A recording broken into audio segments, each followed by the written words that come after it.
Well, I've heard that you're a Scrivener evangelist, and we briefly Yes. touched on it there, but I want to give you the platform to all the writers listening. What are the benefits to Scrivener? How do you employ it? Okay, Scrivener is amazing. I mean, how much longer do we have?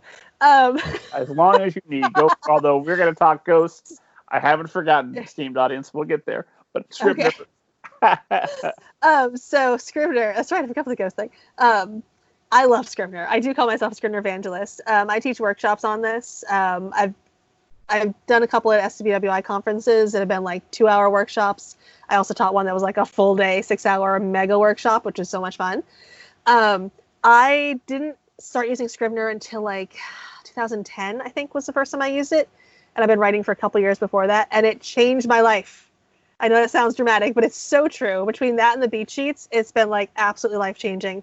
When I first wrote my very first book, I wrote each chapter in a separate Word document because I wanted to be able to move things around. And that's what worked for my brain. And I ended up losing a couple of chapters that way and misplacing them because it's not very conducive to writing a whole book that way.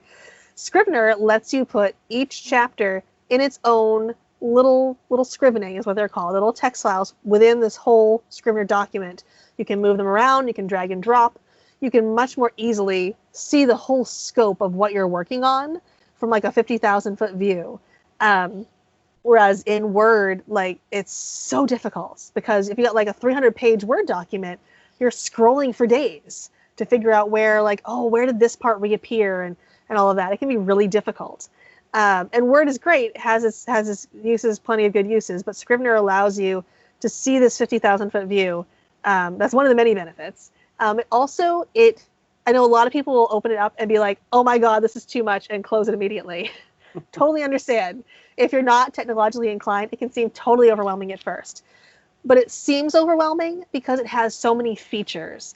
And it has these features because different people learn and work in different ways because their brain operates in different ways. Some people are more visual learners or visual thinkers, and some people are more linear, and other people are text-driven or just want to, like, they're pantsers, they just want to go forth and write. And Scrivener actually caters to all of those. They have a cork board where you can add note cards and move them around however you want for plotting.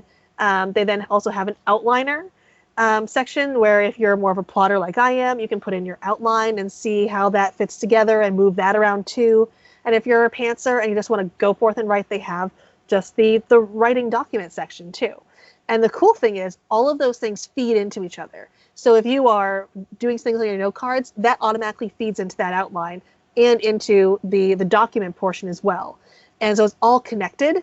It's all interconnected and just it's so cool. So, but the thing is, like auto-populating, or yeah, it's all the same. It's all like that note card is. You can still see it in this this little sidebar called an inspector as you're writing your document. And you can put other things there, like you put notes that pertain either to the entire project. So when you're scrolling through the project, you can see these notes on the sideline there, wherever you are in the project, or there's some that are document specific. So you only see these notes as it pertains to this chapter, and you'll see the next one's the next chapter when you go to that one, which is really helpful for revisions. And I use it; it's the best thing ever for revisions. It really is. But it caters to those different ways of looking at things. And a lot of people will tell me, I use Scrivener, but I don't think I use it very well because I don't use all the features. And like, that's okay. I don't know anybody who uses all the features of Scrivener. Like, it would drive you nuts because there's so many features specifically because people think in different ways. And it's like, it's totally okay. You feel like, I feel guilty. Like, don't feel guilty. You don't have to use them all. They have these things you can do so you can create your own writing, your perfect writing environment and use these features whatever way works for you and whichever features work for you. And the rest you can just ignore because it's not like you're being forced to use them. They are there as a resource if you need them, and if you don't, that's okay. No one's going to be like, you need to use the note cards. Personally, I never use the note cards. I'm just not a visual thinker in that way. I find them kind of useless. I know lots of people who swear by them, whereas I like to use the inspector, which has the document notes for revision, as well as you can do like color coding things. There's keywords where you can like assign keywords to each little chapter or scene. And I use that a lot in my last revision because I had a lot of like running themes and things that need to be addressed. So in my read through, I was like, oh, I'm going to flag this with this keyword, so that you can search by the keyword and just see all the chapters pertaining only to that particular plot thread. So you just go through and revise that plot thread in those scenes and not have to like read through 50 other pages to get there. I could wax how poetic will I about this find for, all like, the a random good things hour. that can be made better in the 50 pages? I'm on my way to get there. Well, you'll also obviously need to read your entire book at some point and tie Sure. things in, of course.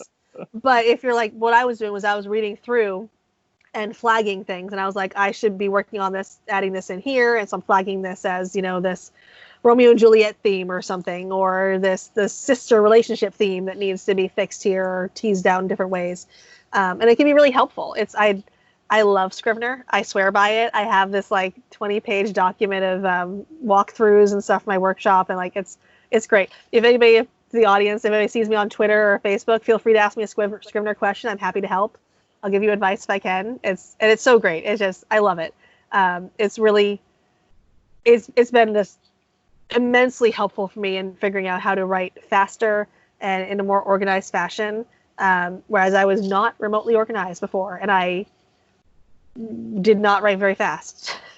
But now that I'm under deadlines and such, like I have no choice. So I'm very grateful to have this particular tool. Also, they are not paying me to say any of these things. They should be. I know. I should be hired as right? a spokesperson. I do not get any kickbacks for this. Send this woman free stuff, for the love of God. Send me free stuff.